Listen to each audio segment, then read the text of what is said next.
Like, did I get all the stuff right on the stream? Hope I did. I bet you did. Well, you're kind, but we'll see. All my stuff came in, my Loremaster's Arcanum, all my gear, all of the Orc Journal stuff is in. I've got all, like, I can't tell, like, so look, we're not on, well, we are on live. I'll just tell you, let me put it this way. Your mini from Atris looks like 5 times better even than what you saw in the picture last night. Because I saw the picture and I'm like, because I know you already did a great mini print. I love what you did. And I'm not saying this is, you know, but it's much better than you saw last night. It looks gorgeous. I'm excited, and unlike my fellow players, I'll actually get to see mine in person, at least in a couple exactly. weeks. Yes. There you go. Oh my goodness. We need one as a gift to the DM, by the way, on this mic too. I can't just do a giveaway. I need to get one of those, man. No, absolutely. No, I'll send you out one for sure. Well, then I'll send you something, man. I never give that I don't get, but man, that or get that I don't give. There's no need. Seriously, this is it. Thank you for having me on. I'll send the both of you one. All right, wow, that's great. All right, so we'll have just a few minutes here on our pre-stream, and we'll be started in 12 minutes. I also am going to go refresh my coffee, use the restroom. I'll let the two of you talk. Evelyn, like I said, I talked to this guy for about an hour the other day. My kind of people, salt of the earth, just a good dude. You're going to love this conversation. Well, we'll be judged, I guess, huh? How you doing this evening there, young lady? I'm good. It's been a bit of a day, but I'm good. Oh yeah. What do you do for a living? Well, right now I'm just being a mom for a living, but before that, professionally, I have worked as a theater prop maker for 12 years. Oh, nice. Very nice. Very nice. So, yeah, I know somebody that works here at the local theater in Monroe. Well, I don't know if she's doing it right now, of course, because of the COVID and everything, but yeah, basically everything theater is closed down right now, unfortunately. So yeah, that is very unfortunate. I'm sorry to hear that. Hopefully things get back to normal for you soon. Yes. You know, but taking care of the kids, that's a good job. It's a very important job. Without that job, none of us would be where we are right now. So that is very true. Hats Thanks off to you. the parents. That's right. That is right. Well, not all of them, but yeah, most of them. The ones that are those that have raised children properly. Let's make that more of a baseline term right there. Yeah, exactly. So what's your interest in D&D? How long you been? What's your history then? Oh yeah, so I actually started playing D&D. In my first game was in 2004 when I was 18. It was with a bunch of high school friends, and we played basically off and on through the summer. It was 3.5 was the edition that I started on. But I played off and on through the summer and then into the very first year of college. And then after that, like, life kind of happened and we weren't able to, like, all coordinate schedules, so we didn't meet again. And then I actually started playing with John in 2017, I think. So I've been with him as a DM for the past few years. So nice. Very cool. And have you only played 5th edition? No, I've actually only played 3.5. I've never played 5th edition D&D. I've learned a lot of it just from watching Critical Role, but right. I actually have never played 3.5. I mean, 5th edition. Excuse me. Wow. Go get it out. That's okay. Woo! Getting those words out. The words are hard. End of the day. That's for sure. Well, that's cool. That's very cool. I thought you guys played 5th ed on here. I'm glad you let that slip before we went live. Yeah. We play basically open source 3.5, which is Pathfinder is kind of the Mhm. major rule set we use, but we pull a lot from first edition and second edition D&D. So we use like group initiative, and we use the like actions happen based on proximity to melee and things like that, versus the individual initiative thing that is more with 3.5 and later editions. And really the only thing we use from 5e is advantage and disadvantage, and we use that by gifts, like bits that our audience like grants us advantages and disadvantages. But that's the only thing from 5e that we use. I think that's pretty awesome. I love the way that the D&D streams have been getting, the audience involved. You know what I mean? Like the chat. I think that's great doing stuff like that. Yeah, I mean, it definitely gives us a bigger way to interact with the chat and have them be more part of what happens in the game too, which I think is really cool. So absolutely, I've been involved in quite a few games online, and where people have been streaming at the same time, and they've done that, and it's pretty cool. I've had people hinder and people give you the advantage too, so it's it definitely makes it interesting, Yep. Indeed. All right, I'm back. Thanks for keeping the viewers and the cameras warm for me while I was prepping. And we've already got several people popping in. Hello, Megan Hain. It always remains a mystery. Walter Hoskins. I'm glad you asked that question, but I'm going to save it for a bit. He asked if you're related to Mike, to Walt Disney. And I know that is probably the most asked question of your life, and you and I talked about that. So maybe we can tag team that together at the beginning of the stream, and we'll get that out of the way. And the answer is maybe. We don't know. Maybe. Phantom, good to see Phantom, one of our longtime friends and a huge supporter of the show. And let me kick off my snaz thing here so you can see when we're starting, because we're still a couple minutes away. Boom, boom, boom. Yeah, it's pre-chat is all we're doing here, Mike. So we're not on cam yet. Yeah, you can just no problem. Just chill and have fun. Right on. Hey, by the way, we both know our mutual friend Jay Scott, right? Yes, sir. Yeah, and he had I don't want to put this out there too much, but he's been pretty open about it. He had some tests today, just dealing with the heart stuff that he's had lately, and everything seemed preliminary to be very good, but obviously he's got to wait for some results. So just keep Jay in your thoughts and prayers. Just a huge friend of the community and somebody that we all have a lot to be thankful for. So, hey, they call me Tim. Good to see Redbeard. Congrats. Lord Gazumba. Yeah, Lord Gazumba. That's a great guy. Tim and I talked a little bit today. Tim's a cool dude. We got some more conversations to have for sure. We have more in common than I knew we did. And then Redbeard. Captain Redbeard is the most loyal viewer that had never won anything on our stream. He's been watching us for almost a year, and we do giveaways almost weekly, sometimes twice weekly, and he'd never won. And last night, finally, the dice were in his favor. The odds were in his favor. I promise, Redbeard, I did not fudge. That was legit from Nightbot, and your shirt went out today.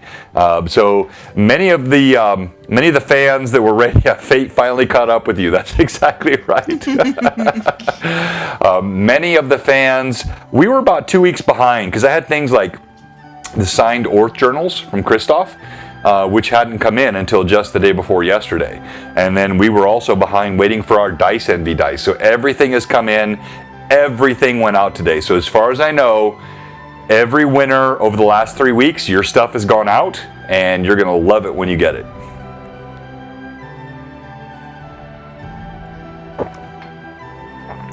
So, Evelyn. Yes. Tell me about, just as we're waiting the last kind of couple minutes before we start here. Yeah. last night was fun, and I love the fact that you brought Shorewin, or Terry, the player for Shorewin, into the party. And I messaged him, hey Steve, Bloodwild, good to see you. I messaged him today and said, look, I felt like he grew so much from episode 1 to episode 2, just got more comfortable. His role play was fantastic. What's that like for you to know somebody, kind of a collegiate sort of what's that like? I don't exactly understand what you're asking. Like how you feel about bringing someone into a campaign that you've known previously and then watching him go from a new entrant to a flourishing player. Gotcha, yeah. It's interesting actually for me because usually in my experience role playing with him as I have, I was always the one he brought into stuff, so it was kind of interesting being the one that was already in the party and was like, okay, come now, join us, be part of this, find your place. So yeah, it was really cool, and I'm glad to see that definitely last night he seemed much more comfortable, not quite so nervous as he was in our first session together, and just getting to be part of the chaos that is the Wayward Bolt. Yeah, and it takes a minute because even people that have role played before, the combination of really serious D&D gaming, which we have, deep descriptions and strong combat and serious interactions with NPCs. Ooh. Yeah. but then get me going. Yeah, but then you have these jolly and light moments where we have all of this sort of lighthearted role play, which to me that's D&D. It can't all be serious and it can't all be silly. It should be like real life. A combination of both makes D&D great, and I think Shorewin has really fallen right into that mix. Yep. Yeah. Yep. I'm excited to see how we continue going on together as a group. Thank you, Megan Hain. So, hey, look, we're going to start off here in a little bit. We've got 30 seconds left before we go live. And we are so excited tonight. This guy is an incredible talent that we have joining us, and we have 2 giveaways. And I'm going to wait to say what they are. 10, 9, 8, 7, 6, 5, 4. And here at Blue Box, we always start on time. And welcome to Blue Box Loremasters Arcanum Episode 11. I am joined, as always, by my right hand, the amazing Evelyn. Say hi, Evelyn. Hi, guys. Theater Evie, Irda, Millie. What am I forgetting? There's one more. Bartholomew. Yeah, sorry. And then tonight, we have the pleasure of being joined by an amazingly talented artist. This is Mike Disney. Mike Disney. Hello. He is a sculptor, an artist. He's a drawer, a painter of minis. He has. I'm geeking out right now. I can't even control myself. I'm so excited to have him on. So, Mike, thank you for joining us. Hey, no problem. Thank you for having me on. It's a pleasure. It's really, we're gonna have fun. We are going to have fun, sir, for sure. And welcome to all of our viewers. I see many more. Will from Wicked Studios, thank you. Lord Forth, Captain Myomorph, people pouring in. It's going to be a lot of fun. So tonight, we're going to talk about old school D&D. We're going to talk about the influence of Gary Gygax on all of our lives. We're going to talk about something called Big Gourd Energy. We're going to talk about the Reaper influence. We're going to have giveaways. We're going to talk about teaching. And here's my favorite. Mike, you made me ready for this challenge. You said you can teach anyone how to draw. Yeah. And I told you, I can write, I can DM, I can paint. I have those creative arts. I can't draw my way out of a wet paper bag. And we'll see about that. Yeah, you said you could teach even me how to draw today. All right, so before we get started tonight with our incredible guest, I want to thank Atlas Minis again tonight. He gave us these most beautiful miniatures, including among all of them this gorgeous red dragon mounted by an orcish warlord, which is a principal villain in the Greyhawk Awakening campaign, and it was lauded universally for the incredible quality of that artwork. He's amazing. But we also want to thank, of course, all of our other viewers and contributors, all of our other folks that sponsor us, from Dice Envy to our amazing Dragon Crafting Guild. They're just great folks that help with the community, and we are appreciative of all of you. And of course, Jay, or Lord Gasumba, has helped us get this whole initiative started with our Greyhawk Awakening campaign, and we always want to give a shout out to them. Now, tonight we are joined, as you've already noticed, by Mike Disney, and the art of Mike Disney is unbelievable. And so his logo's up on the screen, and we're going to be talking about tonight the Overgourd, which you can see now as well. This is the Bones unlock of the Overgourd.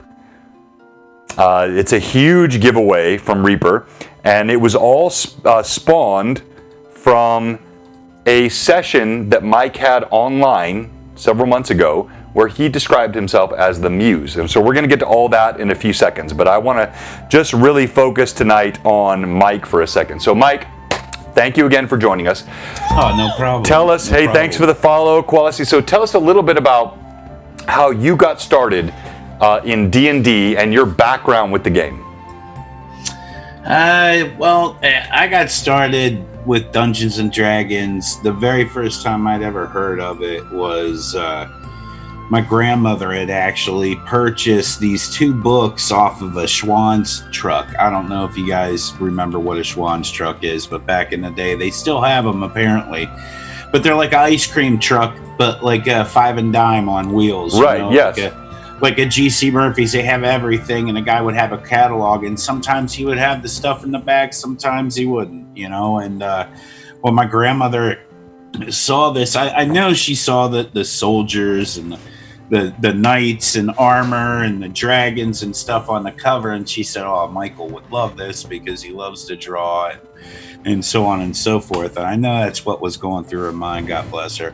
But she purchased this, and I was very young. I think I was maybe 6 years old, 7 years old maybe, and I really don't remember how old I was, but I was very young, and I couldn't understand any of the text at all. It was like a foreign language because I had no idea. I could read some of the words, so I remember that's how young I was, but the pictures are what hit me.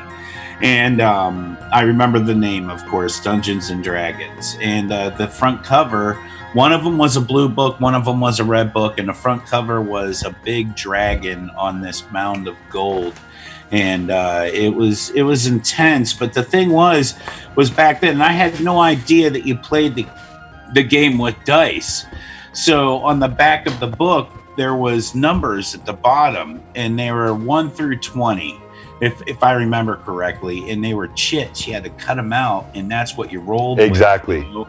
And later to come to find out, that was the prison edition of the D&D books, because they weren't allowed dice inside the house, you know what I mean? So they used chits instead, which I don't see what difference that makes. You still get a gamble. It's a random number. You know? I don't know. I guess you can't choke yourself with a chit. I guess like you go with the, I don't know, maybe something like that. So Exactly, Mike, that's what a great story. And what you're talking about here is, you know, this is the dragon on a pile of gold. This is your basic box. This is what I learned to play on in 1978. Same exact thing.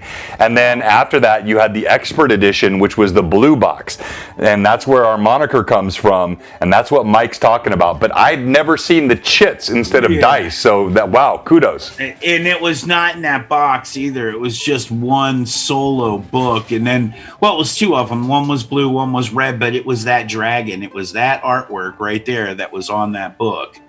So whatever edition, I wish I could find those again. I really do. But yeah, it'd be nice. That'd be a nice find. But yep, that's what started it right there. And as soon as I knew what these creatures were, and started learning what they were and the stories that were in there, that just sparked a million things. And then of course the name that rung out the most, Gary Gygax, like you can't, like that name just sticks with you. Like who's got that? Like it's a sci-fi name, you know what I mean? It's almost like it was providential, right? It's like, you know, Captain Gygax. He was born to do this. Gargan, you know, it's crazy. You know, it's good stuff. No, you're dead on, and that's it. By the way, we've got a great chat going. Hey, Nightingale, Redbeard, yeah, the basic set, all that, and good to see Jay on tonight. And Jay said he's got a set of those chits he's going to show tonight on his show. We always raid Joe's show or Jay's show after the conclusion of ours.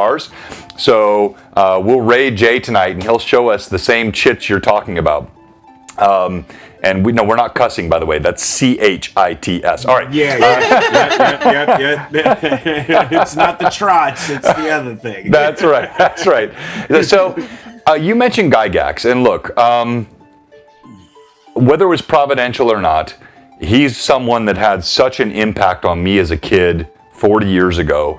Mike and you and I talked about this. I've talked about it on a couple of other shows that I credit Dungeons and Dragons for much of my interest in growth in vocabulary, imagination, creativity, presentations.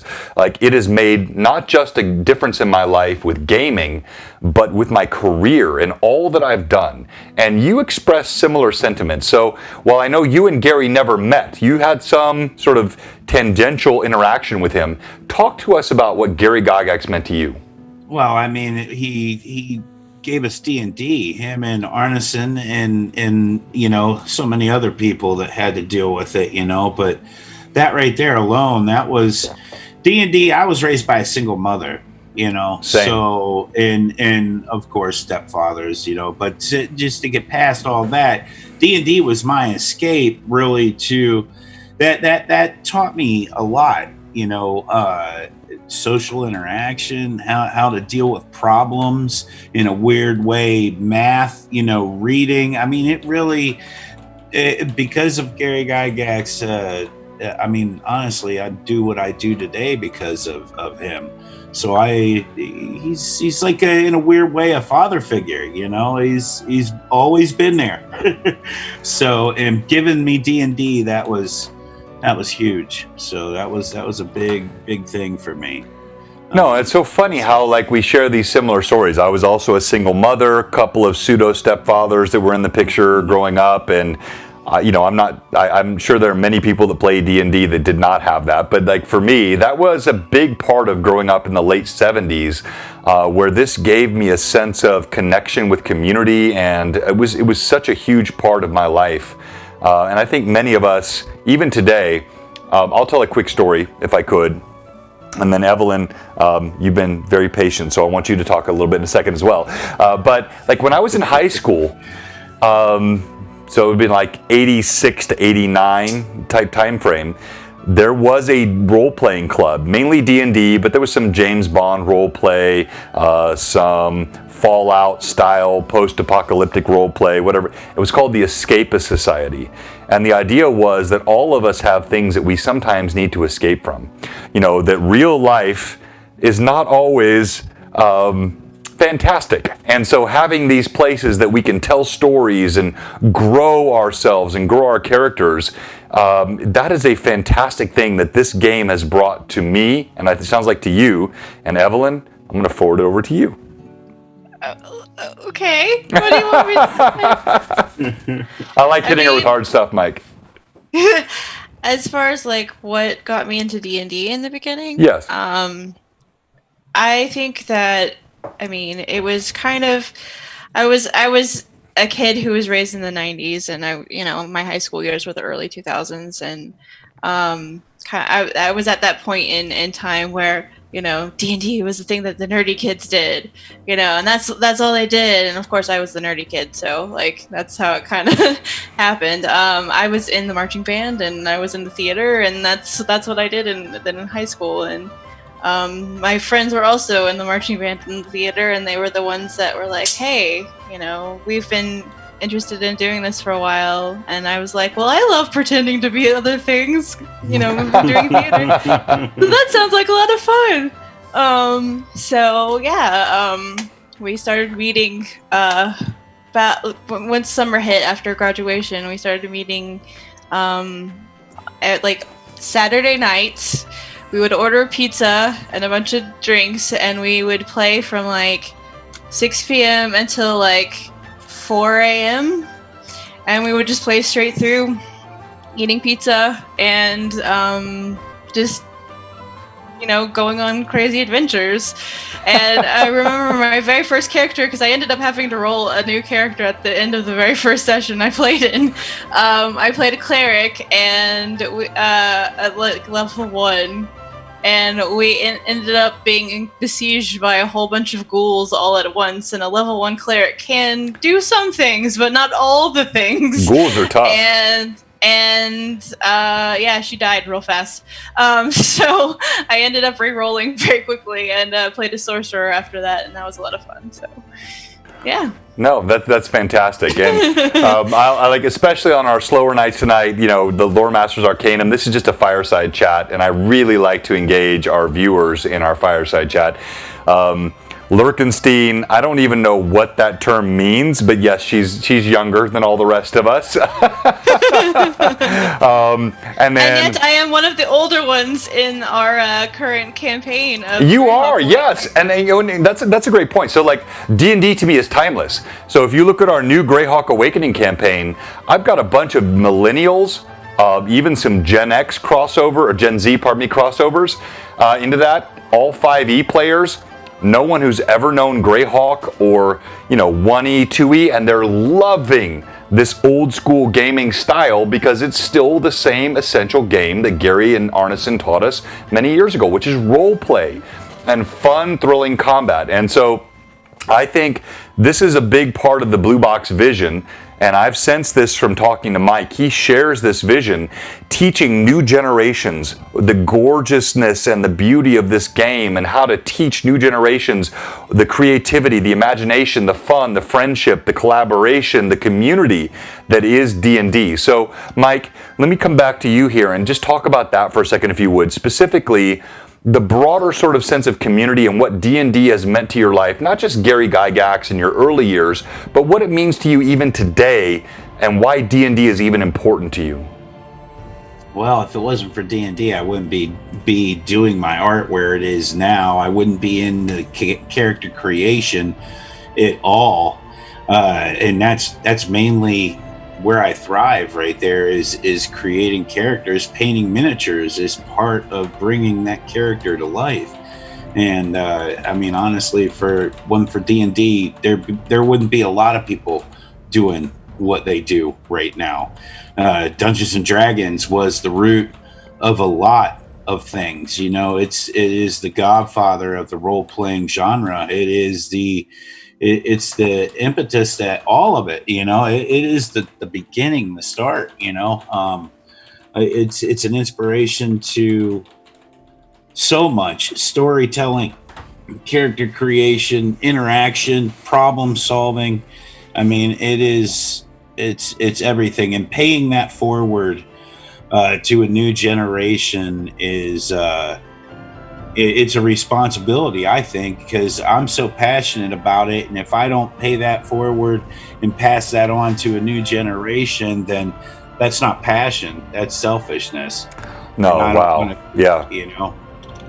No, that's a great comment, Mike. And I think that's so true because, you know, you got a lot of folks, and I'm not into throwing shade, so I want to be careful what I say here. But just in general, if you're in this to make a ton of money, I've seen some streams out there. I even looked at some today that they've got, you know, thousands of viewers, and I look at the content, and it's not really promoting what this game is about. I literally would not trade thousands of viewers and the money and all the things that come with that for sacrificing the integrity of what this game is to be about and the message that we want to promote. And I think it's been such an important part of all of our lives. I truly, truly celebrate that. Yeah, you got to out the selfishness and bring in the positive. You know, D&D is not about selfishness. It's anything. It's the total opposite. You know what I mean? It is about sharing. It's about sharing experiences and sharing love and passion on a tabletop and being together, you know, and creating new friends and diving deeper into those emotions. I mean, it would never has nothing to do with selfishness at all. No, that's exactly right. So look, Mike, before we jump into art, which is going to be the big theme, and of course, let me just talk again about the giveaways tonight. So we have 2 giveaways. We have this amazing print of the Overgord. And the Overgord is an absolutely glorious print. And it is now live on the Reaper Bones Session 5. So this picture you're seeing up on the screen here, this is the Reaper Bones right there, unlocked. That means celebratory. They unlocked it. You had to unlock this to get it. Mike Disney Overgord. So Mike, let's talk about this for a second, but we're going to do some general art tips, and you're actually going to try to teach a ham-handed, utterly drawing artistically guy like me how to draw here in a little bit. But talk to us about how this happened. I love this story that you shared with me, and I want to dive into it a little bit deeper. How did the Overgord get created? It was October 4th, and I know we talked about this before. Do you know what Inktober is? Do the both of you know it? Okay. Yeah. Well, you know, as it being the Art of Mike Disney channel, we were 4 days behind on our Inktober. So we came in, and I said we had quite the crowd in there that morning too. And I said to them, I said, let's just try to catch up on Inktober this morning. Why don't we? And we started right off, and I forget what the first and the second one was, but I used the chat as my cue. So whoever popped up, whatever I thought was interesting, I would draw. So the first 2, I honestly, I forget what they were. And, but the third one came up, and it was the Overgord, not the Overgord, but it was somebody put in Pumpkin Beholder. So I said, oh, that's a cool idea. I could see that happening. So I started rendering it out. Now, this was only supposed to be a fast sketch, but it started looking good. So they told the chat said, just keep going. It's your number 3rd one. It's day 4. It's okay. We still got time. You did the first 2 quick. So I kept drawing it, and it started looking better. And we got to the stalks. Beholders have 10 stalks. And I was like, well, let's do something different besides the eyes. And somebody said, make the eyes jack-o'-lanterns. So I said, okay, that's pretty terrifying right there. Instead of eyes, you've got 10 more heads, horrifying heads. So I was like, okay, let's start rendering this out even more. And we got to the end of it pretty much. And I don't know what just hit me, but I just got sponsored by Reaper. And I love D&D, obviously. So I thought to people who would want to see this, I would want to see this on the table as a reoccurring nasty villain on Halloween, like Michael Myers or Jason Voorhees or Leatherface, Right. Something that is coming after you no matter what the situation. Yeah, you're screwed. He's going to get you, and this, and so I thought that would be awesome to have something like that. So I just opened up my big mouth, and I said something on stream. I said, who would want to see this as a miniature? And everybody, of course, was right away. Yes. I said, well, go hit up Reaper and see what they say about it. And before the stream was over, I had an email waiting for me saying that they'll make it into a miniature. And that's incredible. Before the stream was over, Reaper was already reaching out. So look, let's just see if you're that good, Mike. My artwork tonight will produce a Reaper offer before we're done. Oh, wow. So you're not walking on any water tonight. You're saying, okay, gotcha. Because trust me, I can't draw my way out of a wet paper bag. Man, that is such a cool story. Now, as awesome as this is, no pressure. That's right, Megan Hain. And let me back this. I'll forget it if I don't do this now. So we did have a question earlier from Hobby Nut. And he asked about, when your character dies, and we're going to come back to a topic now, but I don't want to lose this. You can't reuse them starting from scratch with first tools, equipment, etc. So that all depends on your campaign, Hobby Nut. And I'd love to see what Mike has to say, because he's played for a long time as well. But for me, generally, I'll start new characters, and they will be a level behind the existing characters in the party. So, and that can be even more punitive than it sounds. Let's say if I got 6 level characters, you may have several that are close to getting a 7th level, but I'm going to start that new PC at 5th level. In terms of equipment, that's going to depend. We're going to run this realistically. So if, let's say, if Millie died on Tuesday, that's not a foreshadowing. If Millie died on Tuesday, Wow. and the rest of the party garnered all of her equipment, and then chose to give it to a new PC, and that felt authentic and organic, that could happen. But I don't do anything that's sort of a machination as a DM. I'm going to normally introduce that new PC. They're going to be behind the other PCs, though not so far that it's not fun for them to play. But it's sort of an honor to the work that the other PCs have done in survival and role play. And I think that's, at least for me, the best way to introduce a new PC for a player that has had his PC die. Mike, you have any comments on that? I've died in almost every game I've played, so and I usually just re-roll. I'm a huge fan of dwarves, and I pretty much play either a paladin or a fighter. Oh my gosh, that's me! Paladins and dwarves. That's all I want to play. Then paladins, fighters, and dwarves, and I usually play one, and that's Skarn. It's my main guy. It's my boy. I always go back to, and like I said, I either play him as a paladin or as a fighter. But he has been in many games. Well, no, that's awesome. And look, yeah, there's some in the chat. Shout out to Reaper. Reaper's great. They're supporters of the community. They're helping so many folks, and that they're taking Mike's artwork and with him as the muse from his viewers and instantly supporting it and dropping it. That is fantastic, and we are really grateful to all they're doing to support the gaming community for D&D. But then also, you know, let's see. So Wicked, Will, you said doing the way John helps her give a love care danger. That's the point. Yes. So someone said earlier, I missed it because it shot by. But I like having players have backup PCs. I've done that with you, Evelyn, because I have a couple. You have a couple backup characters. I don't want anyone quitting, right? If your player dies, your PC dies, don't quit the campaign. And if you have a secondary player that you're sort of interested in, maybe not as excited and invested as you are in your primary character, that can help prevent players from just quitting when their character dies. And I think that's at least for me, that works. Comments, thoughts from either of you, or you've died in every campaign, Mike. What keeps you coming back?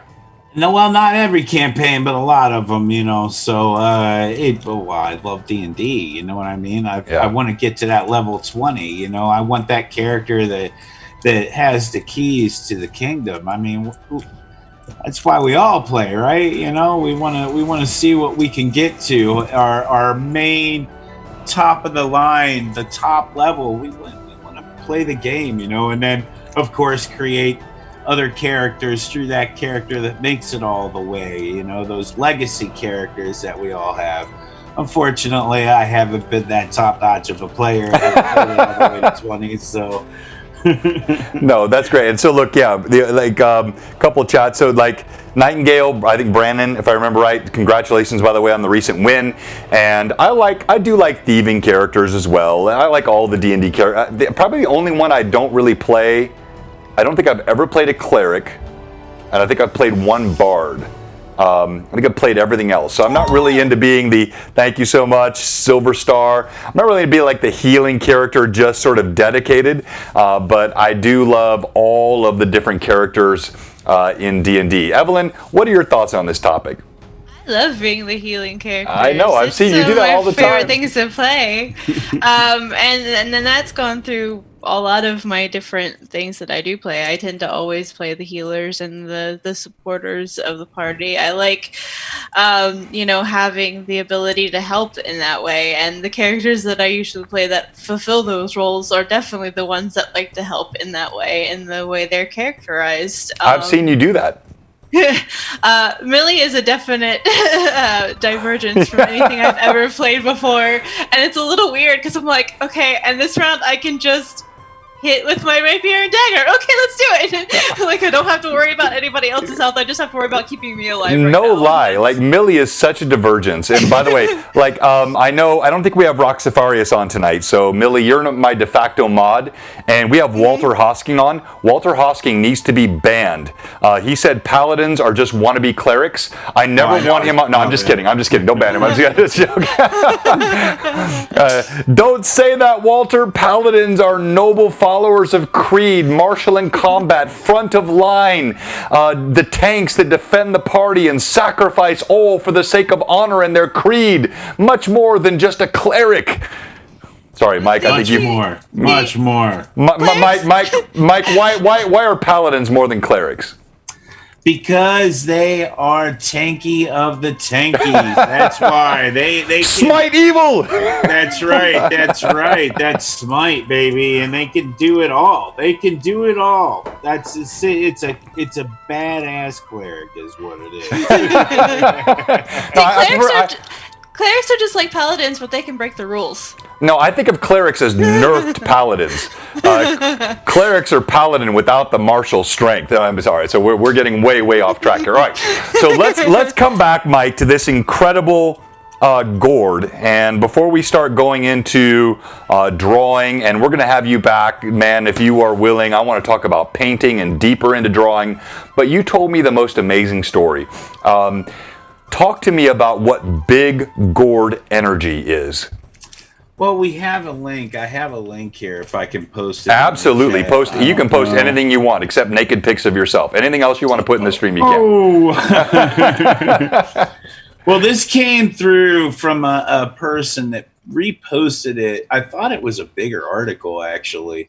But this came through on the Reaper Forum, November 5th, 2019. And let me see if I can put this in your chat. Where did we go? Take your time. Here we go. And Walter said the naked pics are only for your fans. Yeah, well, I don't even think they'd appreciate that. You know, they would be like, "What are you doing here?" Jeez, Mike. You know, we joined your Patreon for you to stop this. You know? But anyway, where was I?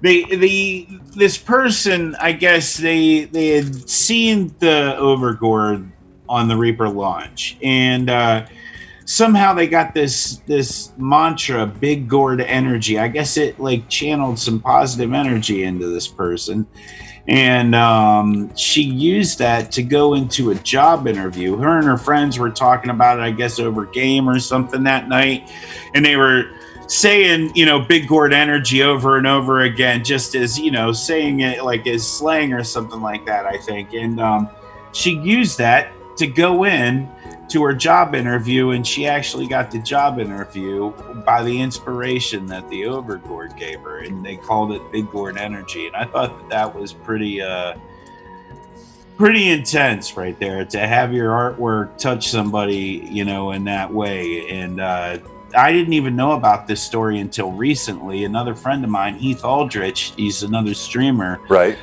brought this to my attention. Oh, wow. And shared that with me. So it was pretty amazing to see that, and it's a humbling experience for sure. So no, Mike, I don't want to like just. I know it's maybe a bit humbling, as you said, and even a bit uncomfortable. But as artists, all of us are artists. Everyone that does this, I have my own style of art. I can't draw at all, but I have other art that I do.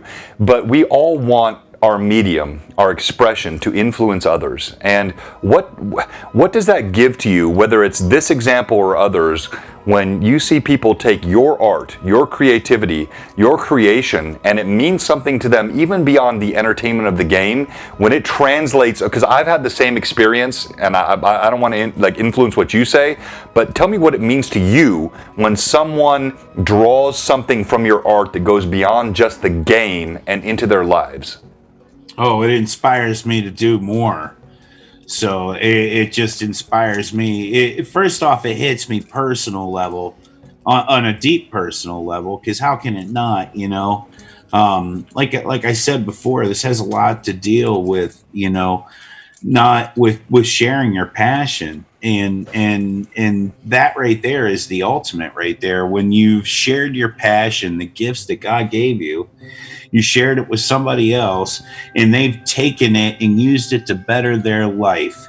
That is, in definition, the meaning of inspiration to me, and that's what I derive from it, and that's what I pulled out of the whole situation, and it is touching, and it puts a lot of things into perspective, you know.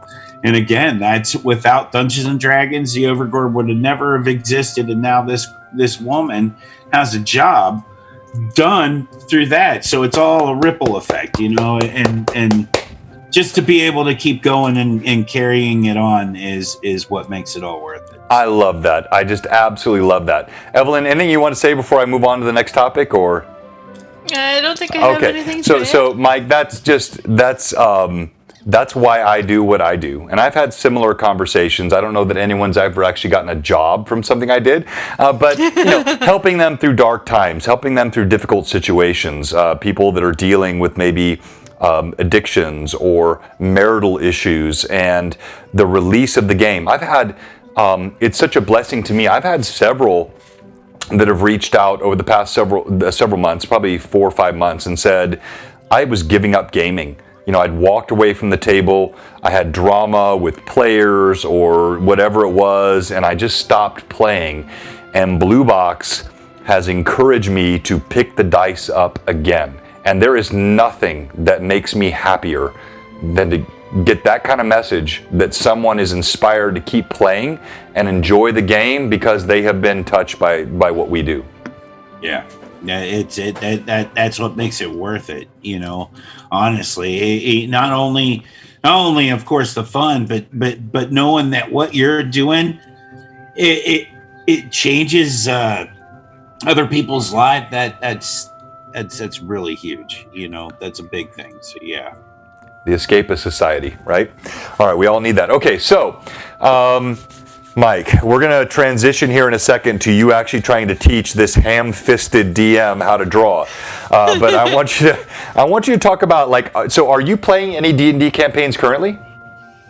I was actually, and right back to what we were talking about before, Skarn died.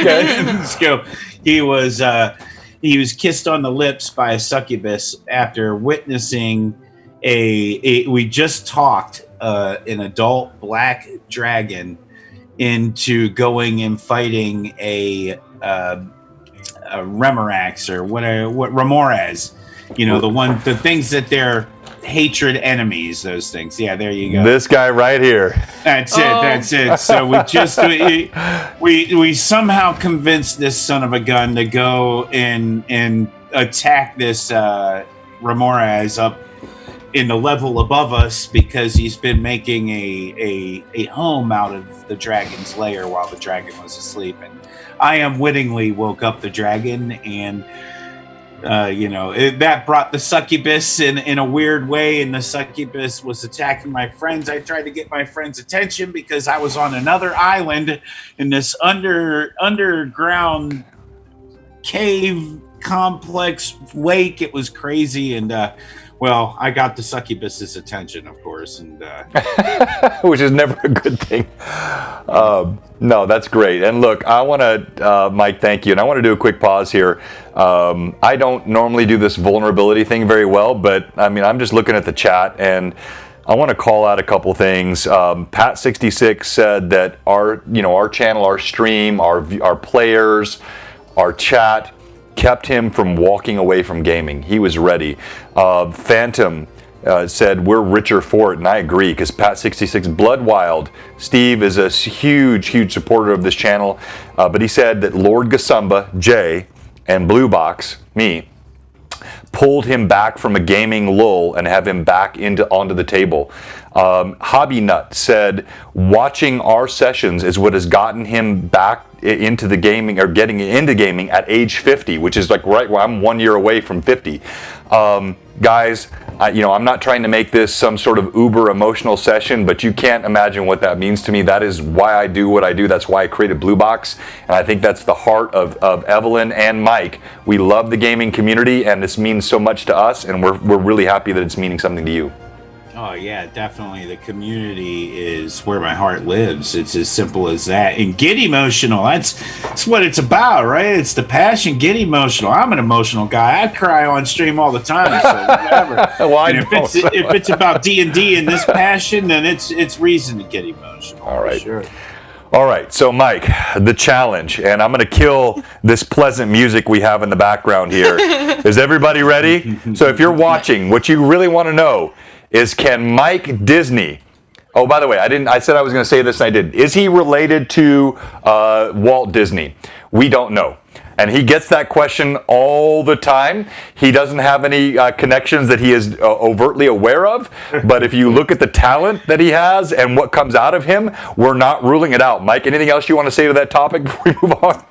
I've answered that question so many times. I wish I had $1 for every time. So, and to be honest, I really don't know if I am related. But the obvious chances are probably very highly likely, because how many Disneys do you guys know? I don't know any other Disneys. How many Disneys have you ever met in your life? I've never met another Disney in my life, and so to meet a Disney that can do what you do, I've got to believe it somewhere. So I get the question. I do. I've never met another Disney outside of my dad and my brother and my sister, and I've never met anybody in all my years of meeting thousands of people that have met somebody else with my name, because they would have told me, "Oh, I know somebody else with that last name." Because you know they're going to remember. Yeah, exactly.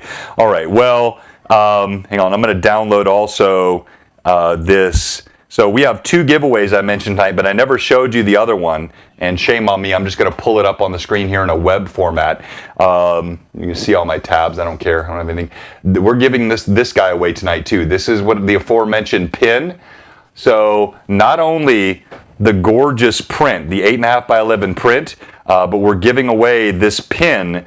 And Mike, I think you said, how many other people have this pin so far? No one. The only person that has it is the guy that ordered it. So you've got one other person in the world that has that besides myself. So yeah, no one. So in addition to the print, we have the chance tonight for our viewers to get this pin. You would be, I guess, second of no one. One of when they like. You're really the first person. They really would be the first person, because, like I said, the person that ordered them is the only other person that has them, and there they are. So cool. Thank you, Mike. Thank you. So we'll be registering that, by the way, in just a few minutes. And also, if you haven't given us a follow, you give us a follow, because if you're a follower or a sub, everyone's eligible for these giveaways. And we run them here in a few minutes. Everyone that's on, if you type the command, you have a chance. But if you're a follower or a sub, progressively, you have a better chance. And I'm not trying to just sort of push you. I just want you to know that, because that's, to be clear, that's how we run this here on the stream. Okay, now it is time. I'm scared, Mike. Like I wouldn't be. I don't want you to fail. That's why I'm scared, because I'm so sure I suck. It's not even about me. It's about First thing, let's fix that attitude. Let's get more positive about this. Yeah. The first step in That's probably what I get. is have a good attitude about it. Okay, all right. Good attitude being summoned. But in order for this to work, I'm going to have to, Winston, yes, Winston. Hey, thank you, for the sub, Orient Noir. Thank you for the follows. The gift sub, thank you very much. All right, Extort, 4711. I'm going to have to kick off some combat music, Mike, because I feel like this is battle. All right, so this is a very familiar combat track for our fans that watch the stream, and we're going to have to make sure that you can walk me through this heavy combat with actually drawing something that doesn't look stupid. Well. I'm like I said, I was a little unprepared. So if I was a little bit more prepared, we would be definitely on board. But I'm going to give it my best shot. Well, So I guarantee you're less unprepared than I am. well, what do you want to learn how to draw? I'll start with. Okay, fair. So ideally what I'd love to learn how to draw would be, D&D characters, and I think we can save that for a future stream. Like you and I talked about, we could make that a sort of a full in-depth hour-and-a-half session on the details of drawing D&D characters. But I'd say you take somebody that literally cannot draw his way out of a wet paper bag. Like my stick figures look sucky. If you had one thing that you could teach me to draw that would look kind of cool, and I would go, wow, that's not bad. Whatever that would be. It could be a cat, a dog, a tree, a mouse. I don't care what it is. I can't draw. Well, how about let's flesh out the most easiest thing, honestly. And you look at him, he's just a couple of shapes. I can teach you how to draw the overboard real quick. Oh, yeah, okay. All right, let's go. So you start off with your first thing. Your circle. Circle. That's it. I can do a circle. That much I can do. Go. All right. You can do it. Now do it light. The thing is you want to start off lightly. Okay. So there's my circle. Not perfect, but close enough. It's okay. We're starting off as a sketch, and your sketch is light. That's right. Okay. So and honestly, since you made it light and the overboard, we're gonna stick to the simple circle right there.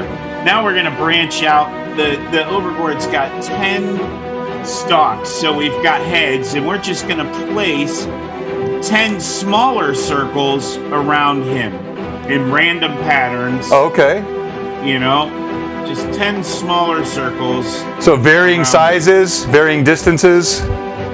Various distances, and let's stick to a similar size for now. You know what I mean? We don't want to work on perspective and off yet.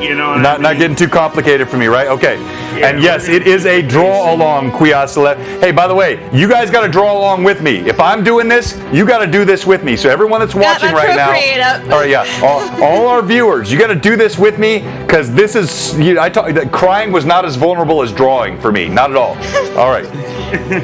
Now, I guess it's okay if some of them are a little bigger than the other ones because I'm noticing that some of them are a little bigger. We can't always be spot on, but remember, this is just a sketch. Yeah, shockingly, not all of mine are the same size. They're close. And we're not. They're requesting the music volume come down just a smidge there. I did, but let me turn it down just a bit more. All right, let's try that. I really want the sense of battle to be happening here, so. It's happening, I feel. I think we're going to be fine, though. Okay, all right. He's pretty easy to draw, you know what I mean? So you've got your reference up right there, right? You guys are still with me? Yep. We are. We got it. And yes, Au Noir, that was a reflection of my tension. The music was reflecting my tension. You'll have to bear with me because, like I said, I was a little unprepared, so I'm looking for my eraser. You take your time. I promise you're more prepared than I am. I had all my stuff put up, so we're just going to erase this. You thought that coming on to Loremaster's Arcanum was just listening to me bloviate? No, you're watching me get exposed tonight. Oh, yeah, this is good stuff. Okay, so we've got our 10 circles. Okay. Around in a random pattern. I wish my camera would stop doing that. No, we can see it. It's not so utterly dissimilar to what I have that I'm totally discouraged. So let's keep going. Okay, well, you know what I mean. We can stick this. The stalks are all around, so it doesn't matter where they are. Got it. Just as long as the heads are around the main heads. They are. Now we're gonna go on to make our stalks, and what we're gonna do. I'm just going to do a couple of lines here, and I'll show you guys how to do this. Okay. We're just going to make on one end, we're just going to draw, and all of the lines that we do are going to be light lines. We don't want to make dark lines yet, so we don't want to make dark lines at all. Okay. Yet. So on when we draw this, we're going to draw one line, just a little squiggly line. Okay. one of the circles, and then right next to that line, we're going to draw the same exact line. Mirror it to the circle. And you can draw it however you want to, just as long as it goes back. And you don't want to draw them all the same. Like this one right here is real close, and my camera is not doing good. This one's real close, so we're just going to draw a little line going like this. Yeah, no, I got it. Okay. It's kind of hard to draw like this, but I'm showing you guys. I'm using my camera to draw. So, and then we're going to take this and just come down here. And then we're just going to mirror it again on this side. Real basic here, and just do that with all 10 stalks right there. All right. So look, again, this is I don't normally put requirements on my viewers, but if you're going to actually see what I produce here, you're going to have to play along here to watch this show. So give it a shot. If you're already a great artist and you know you got this, then don't worry about it. But if you're like me and you've always wanted to be a better artist, but you just didn't think you had it in you, give this a shot. Okay. Now remember, the stalks are like snakes, so you want to make them a little squiggly, but don't get too out of hand to where you're making it too busy. You know, just simple little squiggly lines to your little jack-o'-lanterns that we'll have at the other heads, if you will. Okay, so I'll show mine now. It's not, I'm already embarrassed by it, but it's at least passable. So I've got, that there. You're doing good, and you're on the graph paper. Looks like so. I am on graph paper, which is not a good idea. And by the way, everybody else is laughing, and you're encouraging me that I'm doing good. But anyway, that's my start with my. So I think I did it too dark. Is that my problem? I'm pushing too hard here. I should have done it lighter. Well, your official sketch should always be very, very light to where you can barely see it, because you want to be able to draw over your lines over and over again. Okay. Because you know, especially if you want to ink it out and eventually color it and put it into the computer, you want to be able to ink over it. So. No, I think that's good. So Evelyn, how can we get everybody that does this? I'd like them to send this in to us, and we can post it. Share it on Discord. All right, so get them on our Discord. Let's pop our Discord in. Whatever you draw, and I promise you, it's going to be as good or better than anything I do. And we're going to pop it in our Discord, and then we'll have another session with Mike. He's teaching us all how to draw, and I'm actually learning a lot already. All right, so Mike, continue. Okay, so now we're just going to go on. What do you got there? Can't see it, Very Evelyn. faint, but that's good. We're going to see them on Discord. I can't wait. So you see what we did? We just did a basic thing, and we've got a little perspective in, because some of them, like I said, I drew a little bigger. So you just gotta the ones that are bigger than the other ones. You just taper the end of your little noodle there. Okay, yeah. Towards the head, and then of course the part towards the main body would be smaller. So that's the only very, very easy way to do it. Now we're going to work on the gourd himself. We'll come back to the ends of the eye stalks. Okay. Bit, but we're going to work on the center gourd himself. So here we're just going to take a real light line and just pop in that little top of the over gourd, the part that they have where it's just you pull it out of the jack-o'-lantern, Got it. Here up above, just draw a little bit. There you go. Okay. Perfect. There you go. Stop laughing at me, Evelyn. I'm not laughing. A little. Okay, so I see mistake one. I put a stalk right where that needs to go, so I'm going to move that jack-o'-lantern stalk somewhere else. There you go. Yeah, all right, I got that. Boom, there. And now we need to do that. So he comes a little bit below as well. All right, I see what you got there. It's really hard teaching you guys how to draw like this. No, dude, I'm so impressed. Like, look, I know this is not easy work here, but I promise you're helping somebody besides me. At least you guys will be able to draw a Goofy Beholder, a Pumpkin Beholder. So now we're gonna go in and we're gonna do the eye in the center of the beholder. Now, the beholder's center eye on the overboard, especially this guy's, it's not as big as what some beholders' center eyes are. That's perfect right there. That's perfect. Yeah, Look, Tim is challenging me. I think he wants to embarrass me by making me hold this up here the whole time. But all right, let's go on. It's not. You're actually doing really, really well. It's all it is. All drawing is basic shapes put together by smaller lines. You know? Okay. It's all it is, and that's exactly what you have going on here. So the eye on the overboard in the center, don't draw it all the way around. Just draw two parentheses like this. Okay, let's start see. off with two parentheses. All right, so sort of maybe a quarter of the way in.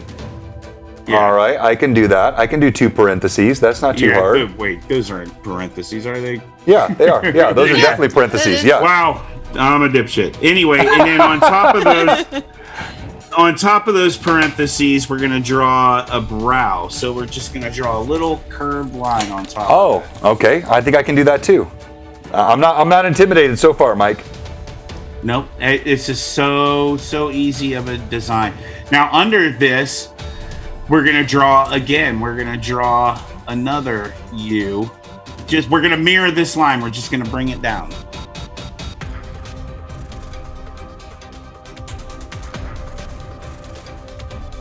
All right, so I'm here so far. All right. Yep. You've got it. You've got it. Now, underneath that bottom line, we're gonna mirror that line again, but we're gonna put it very close and kind of fatten it in the middle and taper it on the ends. All right, I feel like this is where I'm about to start literally blowing. Nope, okay, so we're doing a lip here. All right. We're doing a lip here. You're doing tapered on the ends and fat in the middle. Okay, all right. So and do it as fat as you want to, exaggerate it. This is his upper lip though, so it's not going to be too fat. His lower lip. Yeah, right? No, this is his upper lip. This is his upper lip right here that we're drawing right now. Okay, I'm totally backwards in. No, you're not. Let me see your drawing. You've got exactly what I have so far. Yep. You're on it. That's it. You're doing great. Look, yours looks just as good as mine. Now, what we're going to do is we're going to take this down and we're going to do two more. They're almost like parentheses, but they're kind of like half parentheses. And they're going to be bigger. So from those corners of his upper lip, okay, we're going to do a half parenthesis down and a half parenthesis down there. All right, I got it. And if you want to make him a crooked smile, like he's smiling crooked, you can make one a little bit shorter. Up. Yeah, one shorter. Yep, exactly. Okay, I like that. So now, to connect those two lines, we're going to do another. We're going to mimic that top lip right there and just bring that line right down to here. We're just going to do another boat right there. I see what we're doing now. That's why I was confused. Thank you. All right, so let me see that before I do it. By the way, where else are you getting that tonight on Twitch? This is this is not our normal Loremasters Arcanum, but you're getting custom artwork advice from Mike Disney. All right, so I see that. Okay, so then just a little bit.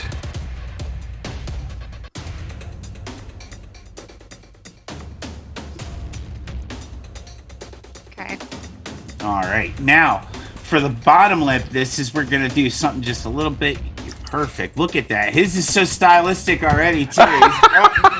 He's bossing, man. He's bossing. Now remember, we gotta save room for our bottom lip. So what we're gonna do with this bottom lip is we're gonna create an even. It's gonna be a fat lip because it's his bottom lip, of course. Right.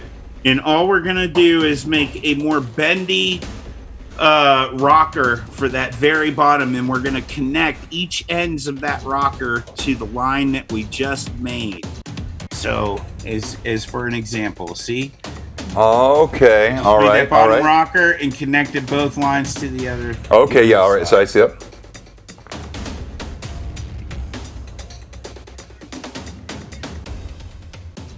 Hey Evelyn, is there any way we can grab and post anything that people put in our Discord on the chat tonight, or the view before we close? If you email them to me, or you can grab, or if they're in the chat, I guess I can grab them off Discord. I'd love to show whatever our viewers actually do on the stream tonight. Yeah. All right, you guys tell me when you're caught up. I am caught up. I am caught up we're and gonna miserably not close, but you know, still, I mean, for me, not bad. I mean, I'm You're feeling not pretty. bad. I'm You're feeling not pretty bad. good about where I'm at. Right now we can already see we've already got the Overgord in. He's business. We've got all the business here, but now we're gonna add. You know, he's got horrifying features, so we're gonna add his like skeletal cheekbones on Okay. the sides here, which is gonna be easy. All it is an upside down question mark right on the outside, and you're gonna start the bottom of the question mark without the dot. You're gonna start the bottom of the question mark here, and do this, and then just reach it out, and then connect it to the top lip right there where the corner is. I think I got that. I think I got that. That's all. If you look at that really in a roundabout way, that all that is a skeletal cheekbone. That's really all it is an upside down question mark. You know, and I just did that without looking at the paper, so I know it looks horrible, but you guys see what I mean. Stop showing off, Mike. You know? And yeah, stop showing off. So now if you really want to get that in there, there you go. You've got it. See, you've already got your own. Look, that's great. That's great, Birchville. That's awesome. You're blowing smoke at me, but I love it. Thank you. Keep doing It's it. not. So now to give it even more character, we're gonna put this half parenthesis on the inside in between the question mark Okay. and the eye. And what that is just gives that a little bit more dimension, cavity to his eye socket. You know what I mean? I do, but if you hadn't told me, I would never have thought of it. So yes, There you that's. go. There you go. And look, Just I mean, gives it so a much little- of this is about how you see. Oh my gosh, okay, it still sucks, but I'm actually seeing something now. Like that little half parentheses creates that socket. And you've never drawn before. You've never done anything. And, No. and look at what you're doing. I can't See, draw I a told stick you. man. My stick I men told suck. you I win this competition already. And I'm not even drawn yet. So now let's get in here. Let's really add the fearsomeness to him and put his center. I can't believe I'm doing this without looking at it. I can't believe it either. I'm trying to help you show off, my friend. Okay, so we're doing that. You know, the iris and the pupil. Oh my gosh.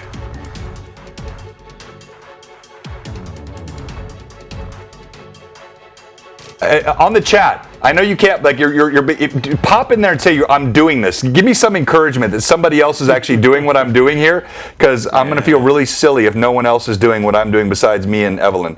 All right, so I that. can't wait to see what everybody comes up with. I think it might. We'll see. We'll see. All right, and then the eye kind of goes doing it. Oh, thank you so much. that really helps me. I'm feeling so exposed right now. Everybody can do it. It's actually, you know what I mean? I can't believe that I've drawn this. You're drawing that thing freaking upside down. Like, what a show off. That's incredible. All right. So there's that and that. Yeah, all right. Oh, there we go. Now I can see yours, Evelyn. There we go. Yeah. Oh, that looks good. Yes. All right. It's looking badass. Mine's kind of coming along. Okay, I got to round out the bottom of his eye. See, I flattened out that thing too much. Okay, let me round that out real quick here. See, he's getting into it. He's starting to erase. This I is am. it. I am. We've created Well, you a told me to make my monster here, I'm lines. telling you. You told me to make my lines light, so now I can erase better. See, I'm already learning. Oh yeah, that's much better. So now that eye kind of turned out a little bit better. All There right. you go. There you go. Now the Overgord, of course, if you look and listen to his lore, which we should read that later. Thank you, Crimson.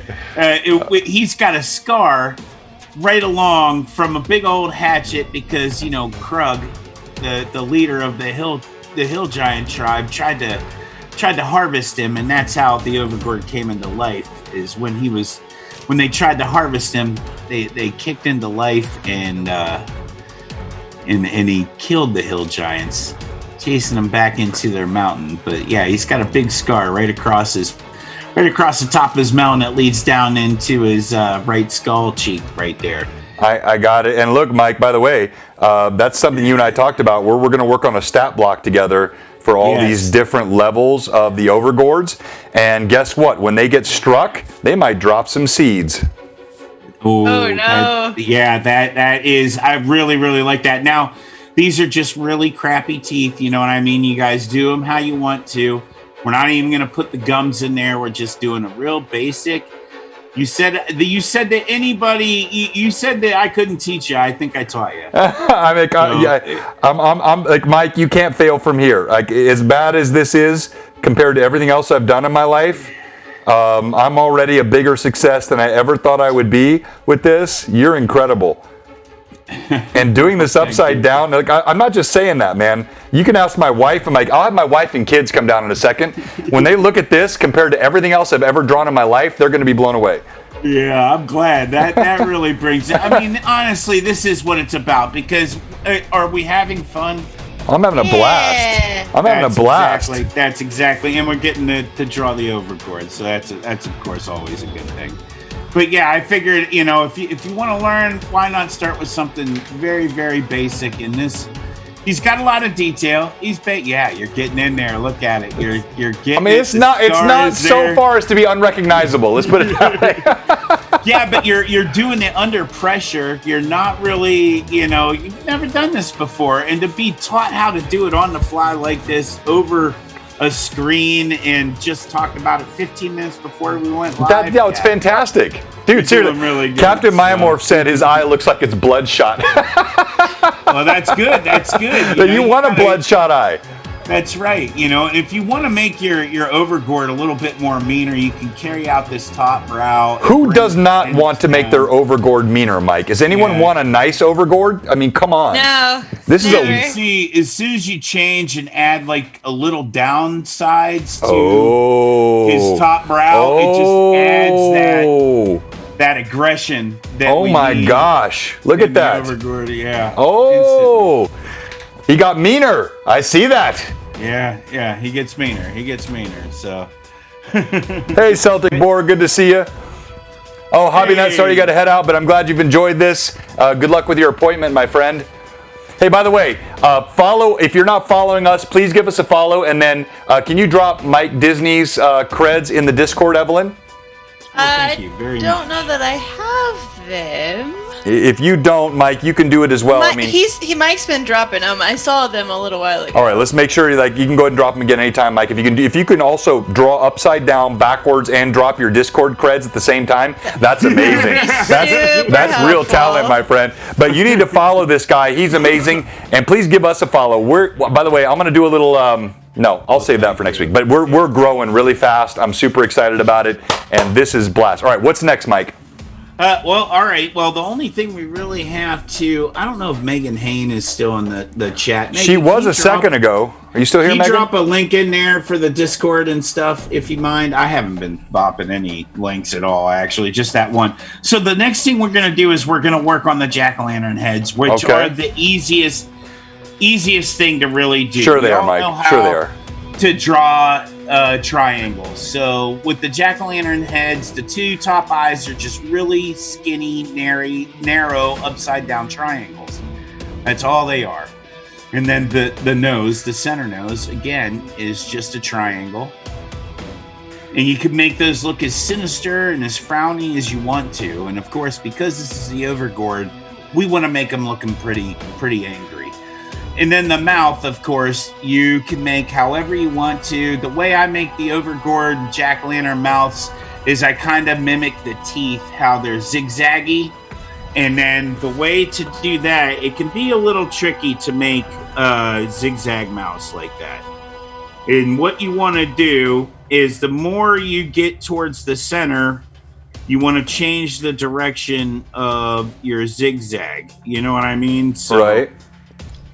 The closer you get to the center, the more up and down you want to make it. And the closer you get to the ends, the more horizontal you want to make it. So it's hard to see it because it's not focusing. But for you beginners, just make a zigzag line on top.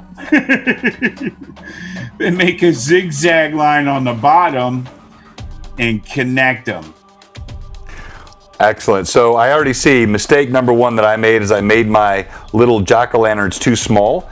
So it's difficult to get all that detail in them. But gotcha. the principles that you've created here, I actually get completely.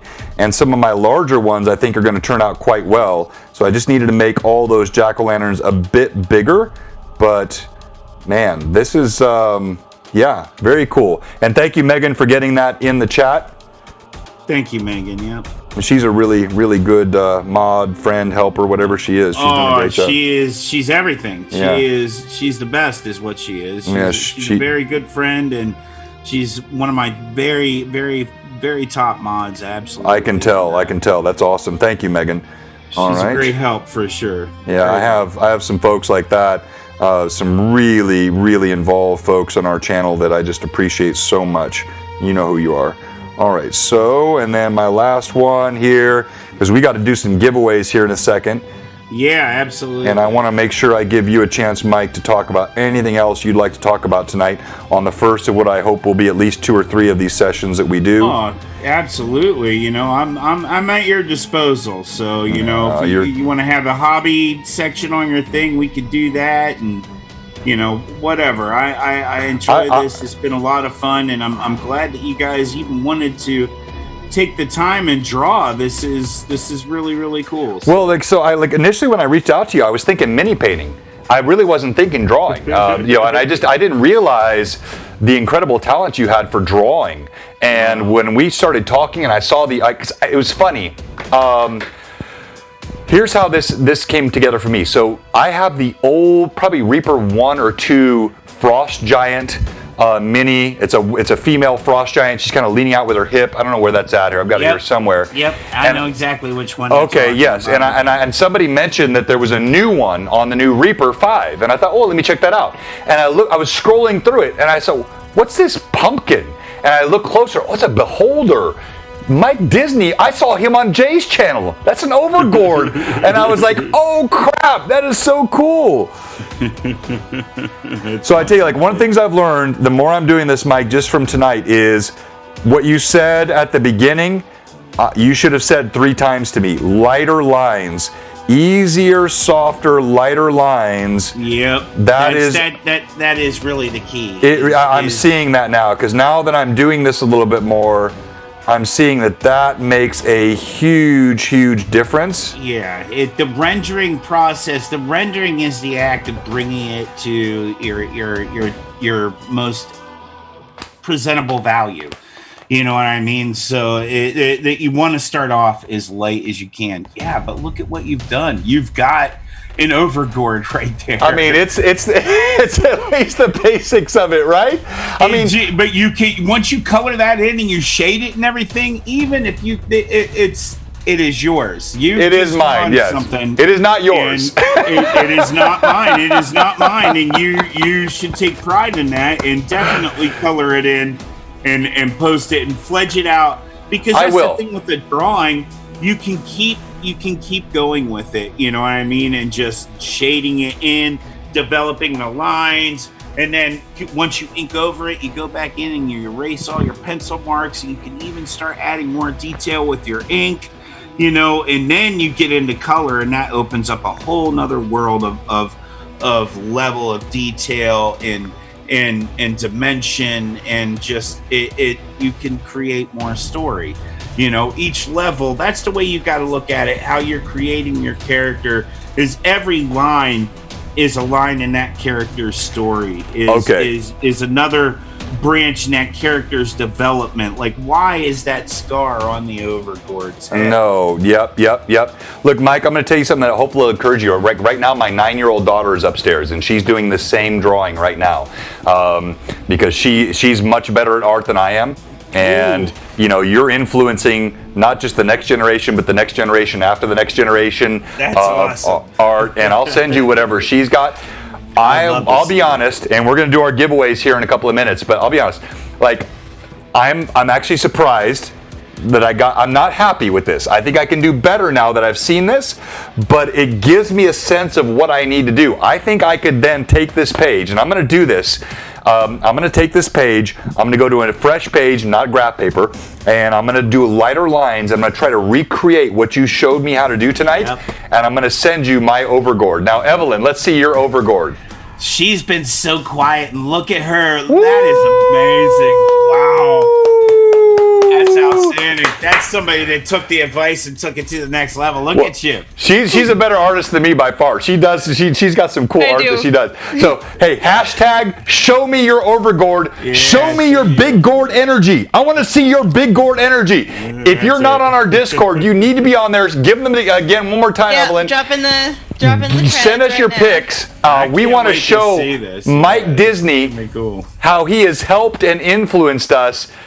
I know this. Look, guys, I'm not delusional. I'm not the guy on American Idol that thinks he can sing and he can't. I know this sucks, but for me, this is a breakthrough. This sucks though. That's really good because this was off the cuff.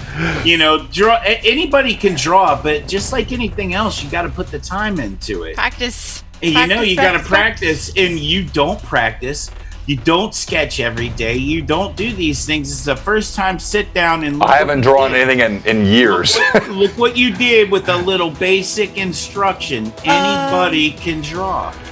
Wow. Anybody can draw. In answer to Orion Noir, the Loremaster's Arcanum channel would be a perfect place to put this since it is our Loremaster's project. Yeah. Pop it in Loremaster's Arcanum. Thank you. Great question. On our Discord channel. And we're gonna gather it all there. We're gonna share it with Mike Disney. And I tell you what, hold on. We're gonna do a separate giveaway. So we'll do giveaways tonight, but I'm gonna give away something. Maybe Mike and I will talk, or maybe I'll just give away one of my minis, or we can talk. Whoever has the best overgourd drawing that you pop in that channel, and don't dare try to take a picture of Mike's and send it to me. I'll know the difference. I will too. Whoever puts the best overgourd drawing in our Discord channel for Loremaster's Arcanum, we're going to send you a separate prize, either from me or from me and Mike. We'll figure that out. I don't want to put him on the spot. We're going to No. We'll put in an overgourd print for that. And a second overgourd print. All right, so we're going to do the random drawing tonight.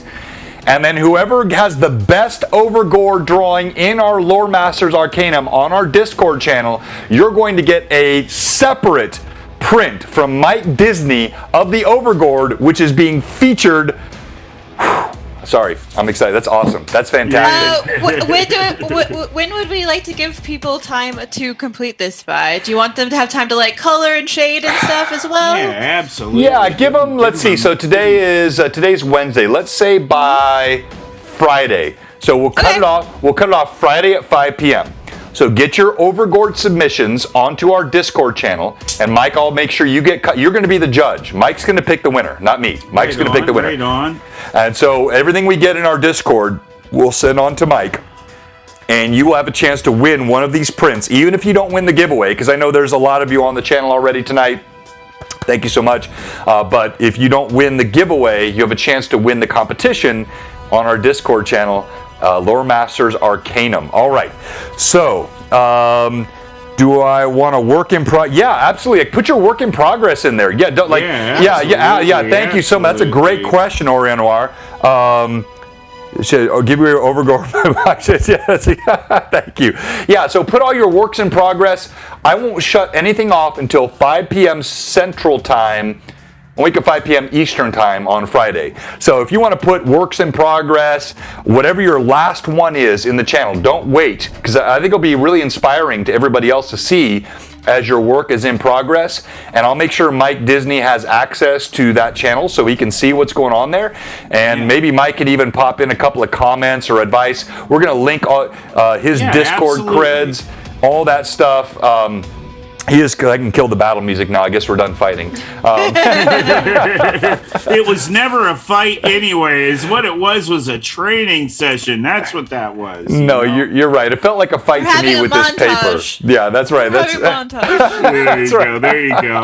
You know what? That's good. That's a good way of thinking there, Evelyn. All right. So listen, Evelyn, I have a couple last questions for Mike before we do our giveaways. But anything else you'd like to ask or talk? I mean, you're more of an artist than I am. You've drawn drawn Millie, you've drawn Ear, you've done cool artwork, and you've seen what Mike's done. Do you have any final questions?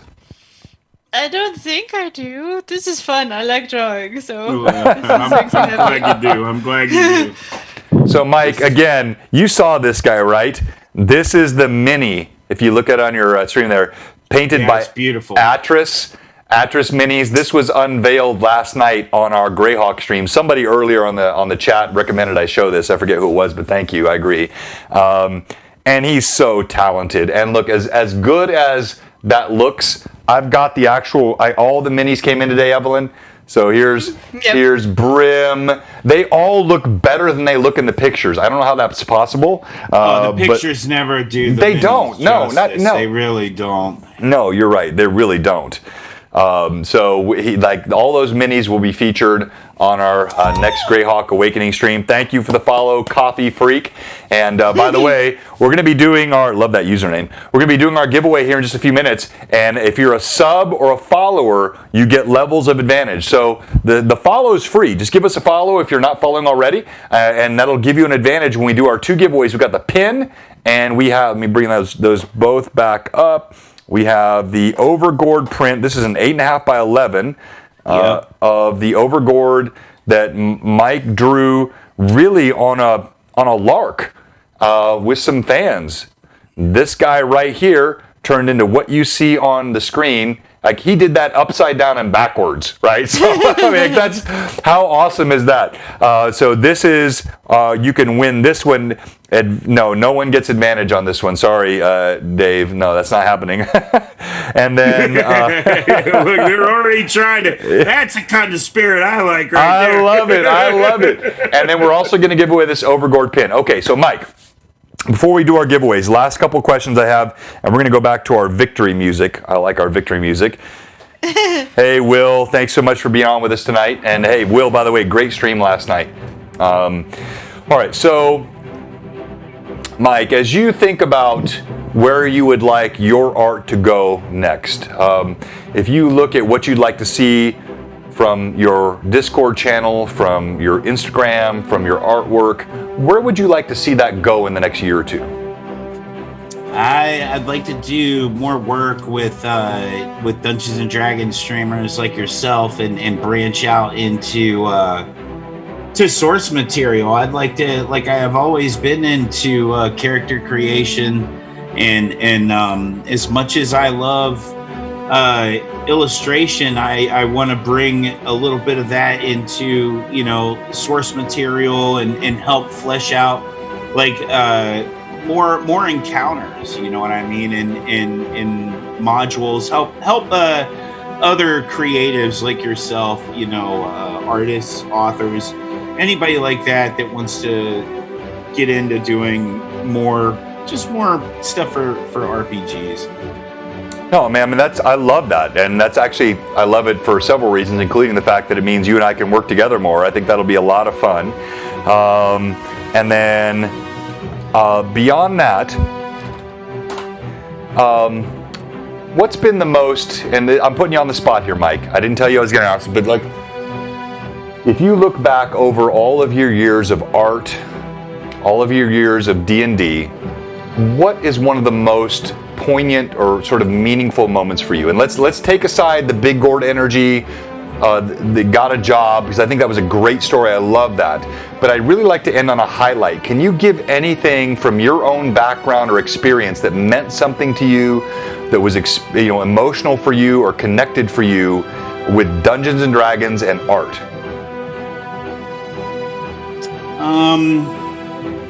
I mean, honestly, I connect in a way everything that I do in my career to D&D. I'll be honest with you. I owe everything to D&D. It's really, that's like asking me what my favorite food is or what my favorite band is, because there really is. I hate to say this, but I really don't have a particular moment that I can pick out, because there has been so many. It just some of the stuff, just reading some of the stories and the novels alone, the experiences those have given me have been pretty incredible. But as to life experiences, I honestly just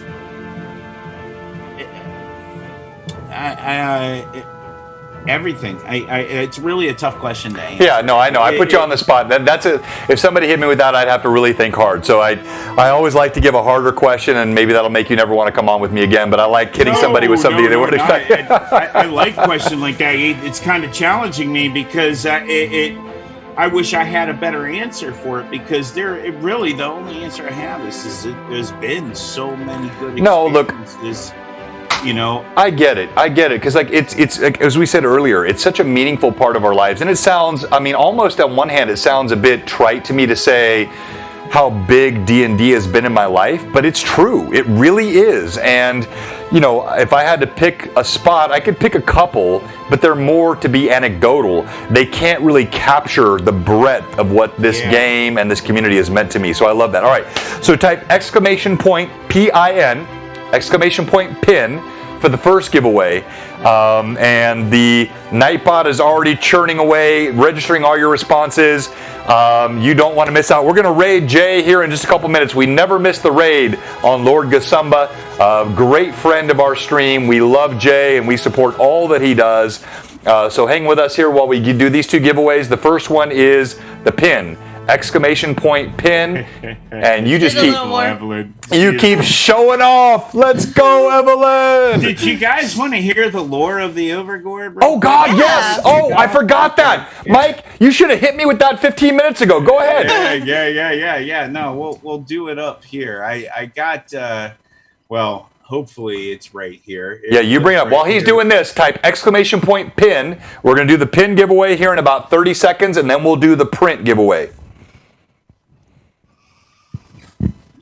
Here we go. Where is it? There it is. I'll read it to you guys here.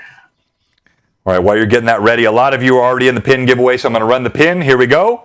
And rolling it, the winner of the first in the world Mike Disney Overgord pin is Captain Mymorph. Congratulations. And look, you must be present to win, but I've seen him chatting a lot, so Mymorph just let it, yep, there he is, boom. All right, so Mymorph, I don't know if I already have your I don't think I do, so contact me on Twitch, give me a whisper, or go onto our Blue Box RPG Instagram account, or in our Discord. I need your name and your mailing address, and we will get that pin out to you. Mike and I will coordinate that. All right, I'm going to get ready to set up the next giveaway, and Mike, tell us the lore of the Overgord. All right, here we go. This is the lore of the Overgord. In a time long past, giants terrorized the land, forcing other races to live in fear. There was one roaming band of giants that were the most terrible and fearsome of the bunch. They were known as the Hill Crusher tribe, for their main camp was built by burrowing into the mountainside. Krug, the chieftain, was the most vicious and terrible giant that ever roamed the land. Every night he would send out hordes of giants to destroy and terrorize any and all nearby towns. One fateful night, Krug sent out a group towards a small village near a bog by the name of Mudwater. The giants came, and within a few minutes the town was nothing but rubble and corpses. Little did they know that a hag resided deeper in the bog, and that it had enough of the giants' destructive behavior. The old hag followed the giants back to their camp and placed a curse upon their food supply. The curse was simple, but yet a potent one. She commanded the plants that grew there to kill any creature that dared try to harvest it. The small patch of vegetables quickly grew and transformed into a thriving pumpkin patch, the middle one being as large as a giant's head. The hag cackled and escaped into the night unseen. The next morning, word spread to the chieftain about the bountiful harvest. He took it upon himself to investigate the matter, and what he found was the largest pumpkin patch that had ever grown. Krug smiled, grinned ear to ear, grabbed his trusty axe to harvest the pumpkin, and with a great mighty swing, he slammed the axe directly into the pumpkin's head. The curse kicked into effect. Lost and damned spirits filled the massive pumpkin as a giant eye opened in its center, and a sinister smile split its face, revealing horribly rotten teeth. It pulled itself free from the earth, several smaller pumpkins getting pulled up along with it. each with their own carved and laughing faces. The being launched forward and devoured the giant chieftain whole, spraying blood and gore across the rocks. The horrible creature made quick work with the rest of the giants, either eating them or blasting them with its different jack-o'-lantern stalks. The tribe was eliminated, and other giant tribes told legend of the terrible abomination, burrowing deeper into the mountains to escape its horrible wrath. Rumor has it that the hag still lives with her pumpkin abomination hibernating in the now cursed remains of Mudwater for any who dare enter her domain.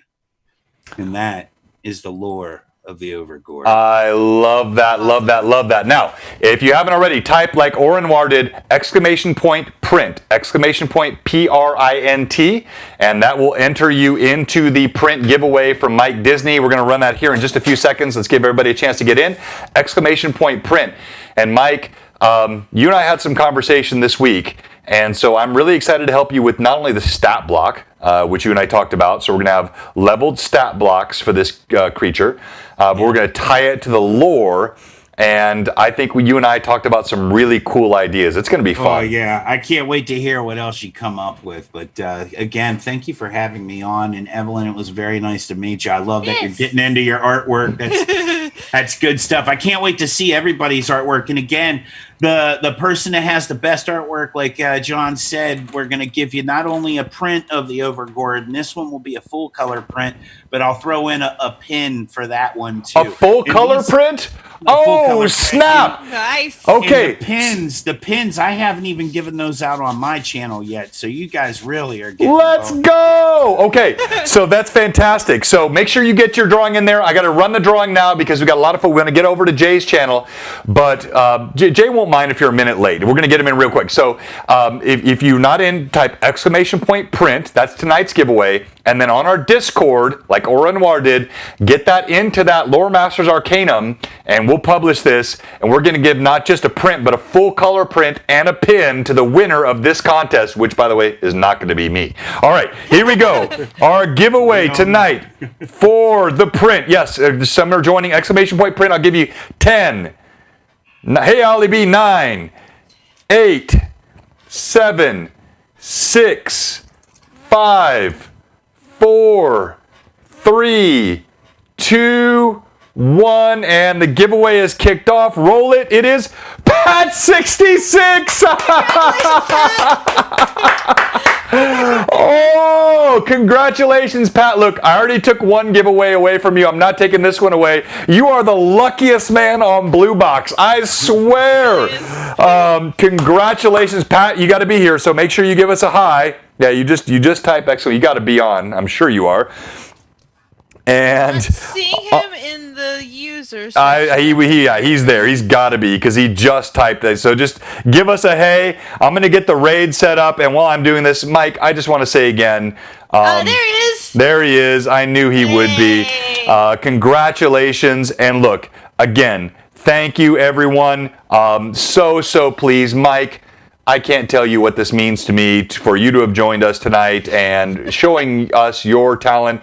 You're going to redeem my daughter's esteem of my artistic ability. It is absolutely. I hope this gets you guys drawing together. Honestly, that would really touch me inside if that happened. I promise you. Probably mean a lot to your daughter too. You know. So. I promise you, I will try. I'm going to give this a shot. I had no hope. Now I have a little bit of hope from what you gave me.